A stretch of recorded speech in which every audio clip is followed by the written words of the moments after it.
दर्शनाला आलात? दर्शनाला आलात? या. पण या देवालयात सध्या देव नाही. गाभारा आहे, चांदीचं मखर आहे, सोन्याच्या समया आहेत, हिऱ्यांची झालर आहे. त्यांचंही दर्शन घ्यायला हरकत नाही. वाजवा ती घंटा, वाजवा ती घंटा आणि असे इकडे या. पाहिलात ना तो रिकामा गाभारा? नाही, तसं नाही.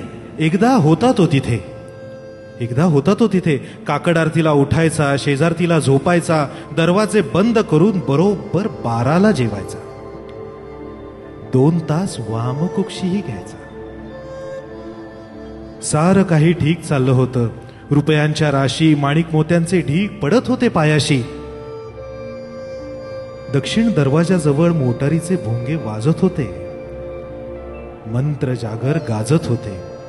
रेशीम साड्या, टेरींचे सूट समोर दुमडत होते. बँकेतले हिशेब हरणाच्या गतीने बागडत होते. सारं काही घडत होते अगदी हवे तसे. पण एके दिवशी आमचं दुर्दैव. उत्तर दरवाजाजवळ अडवलेला कोणी एक भणंग महारोगी तारस्वरात ओरडला, बाप्पाजी बाहेर या. आणि काकड आरतीला आम्ही पाहतो तर काय, गाभारा रिकामा. पोलिसात वर्दी आम्ही दिलीच आहे. दुसऱ्या मूर्तीसाठी परत कदाचित येईल येतो. पण महारोग्यांच्या वस्तीत तो राहिला असेल तर त्याला पुन्हा प्रवेश द्यावा की नाही याचा विचार करावा लागेल आमच्या ट्रस्टींना.